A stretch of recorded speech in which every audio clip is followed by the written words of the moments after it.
Conversations with Elise Quevedo. Today, I am back with Joe Peng, head of APAC Digital Innovation Group and Regional Managing Director at BCW Global, one of the world's largest full-service global communications and PR agencies. Hey, Joe, it's been a while. Thank you for making time for me. How are you? I'm good. And I think it's time approaching the holiday seasons, and I hope everyone is well. It is so excellent. Then let's talk today about the viral content marketing phenomenon. I got the idea to jump on this chat because I saw a post on social media where someone had shared a story about a low-income guy who shared a photo of him drinking a soda. Then next thing you know, he gets a deal with the brand, makes hundreds of thousands of dollars. And this post is not unique. I won't mention any brands because there are quite a few stories like that of people who do get a big break on social channels. And we'll talk about that later. But it made me think about the perception of viral content.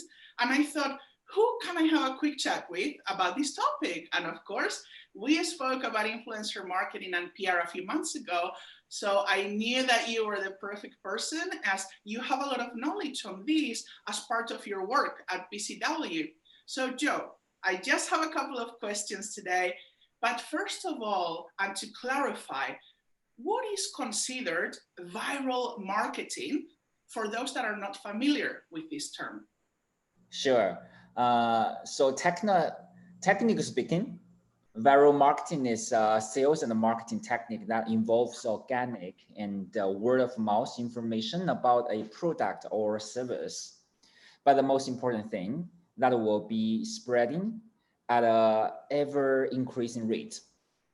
So it's like growing through word of mouth, through social media. And why it's so popular? Because the internet and the development of social media has greatly increased the amount of viral messages. And in the industry that I'm working in, it's sort of a holy grail, especially in the past few years. But when we look at the reality, some marketing campaigns try to trigger that viral effect. However, many times, just exactly what goes viral remains a mystery. So what we are doing now today, we at BCW, we may not be able to ensure a campaign would go viral 100%. However, we have some best practices and many successful cases working with brands to generate that viral marketing effect. Like everybody has been trying to do on social media, we need those compelling copy, powerful imagery, engaging storyline, sometimes a suspension or tension in the story. What we are also trying to do is all about timing, the cultural relevance, sometimes personal resonance, and the most important factor, because we are working for brands, it has to be in line with the brand purpose and messaging. And I think another thing is the action we anticipate people will take. So they are going to spread the message at an ever increasing rate, as I mentioned earlier on. Wow, that is an amazing answer. And exactly, this is about B2B, B2C, but marketing agencies such as yourself, you do a lot of studying, you try a lot of things. Viral content is exactly still too new.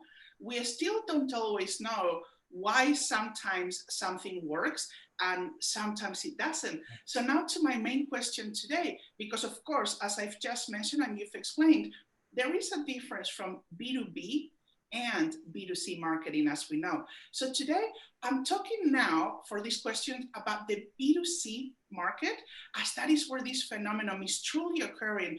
And that is very product-based. And by that, I mean drinks, food, beauty, sports, tech gadgets, cell phones, that kind of thing. Influencer marketing for products is a lot more acceptable now. Brands hire celebrity or well-known influencers through companies such as BCW to share their products all the time. And we seem to accept that. But where does the negativity come from when it comes to supporting or accepting less known people when they get a big break? Let me explain and give you a bit more context, Joe. When I saw that post on social media about that guy, I thought, oh, wow, how cool, good on him. But then I read many of the comments. People who were saying, why did that guy get a break? Who is he? He's not a celebrity. He didn't have enough followers. But of course, this guy had been posting on social channels before. It wasn't like this was his first photo or video or anything like that. So from my point of view, this is an example of what people don't see, that sometimes there is a lot of work behind it before you get that big break when it comes to viral marketing, especially if you're not an expert on marketing or you don't have a PR agency behind you. So Joe, why is it okay to see a celebrity or a verified Instagram star or YouTuber promote a product, but it is not so much when it is someone next door who was out on social, not very popular, and all of a sudden they catch that big break? Is it because this is still too new and we don't truly understand? Is it because people are jealous because they didn't think of it and it did not happen to them? I mean, I'm happy when I see the little guy get a break and many more people think like me. But why is it so hard for others? What is needed for those against it to truly accept that a big brand can sometimes take a chance on a little unknown person before they're well known? What are your thoughts on this? Because my mind is just, I don't get it. Yeah. Yeah, I think this is a lovely topic about influencer marketing, right? I think influencer marketing was born from the long-standing practice of celebrity endorsement, where the well-known actors or personalities are hired to promote their brands or a product. But in the world now where consumers are so more informed, empowered, and critical than ever, as you said, the spheres that determine someone's influential power has shifted greatly. So now a celebrity's fame is only an indication of their popularity, not the scale of their influence. So that's why more and more brands are leveraging popular figures such as brand ambassador, content creators, and those people aren't necessarily famous actors, singers, or athletes. However, when it comes to the case that you mentioned, I think this is the challenge in the industry or a phenomenon that we have been observing. It probably because those influencers, we can call them micro influencers because they are not a big actress or a singer or athlete, right? There are a lot of influencers being seen as selling out. They pushing out too many sponsored posts. That might be one reason. There are influencers losing their authenticity factor, just like the example you shared, probably because that guy might not be an expert in that specific sector. So he's promoting that product. Why? People asking why you, right? But there are some worse cases. We saw influencers promoting questionable products before. Yeah, we heard those like skinny teas, right? So that's the problem. And actually this year, the COVID-19 pandemic has only intensified this, challenge in this industry. And during this COVID period, influencers who came across as out of touch with reality are labeled as inauthentic, and they probably have been experiencing backlash. So I guess those factors might be the reason behind the phenomena that you observed.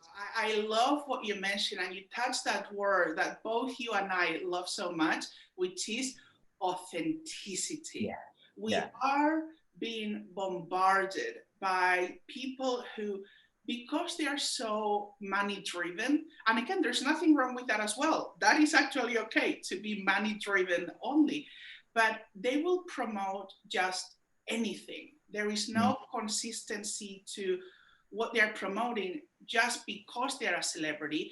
But again, that is then celebrity promoting, and it's okay for them to promote 100 different products because that's their status. When you're a smaller guy, you cannot do that yet because you haven't worked your way to that level.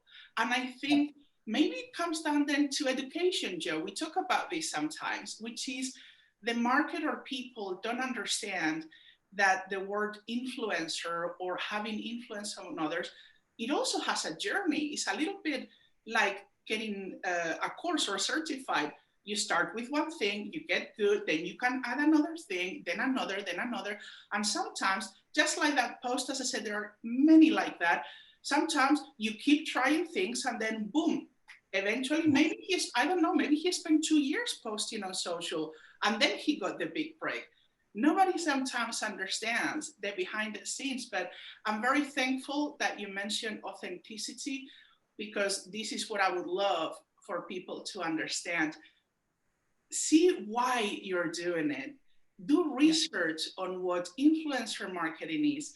Talk to brands or follow brands such as BCW. See what their campaigns are all about. And many of the other companies out there that are actually sharing what campaigns are, because there is a lot of trial and error. So thank you so much, Joe. Amazing as always. I appreciate you taking time to jump on this chat.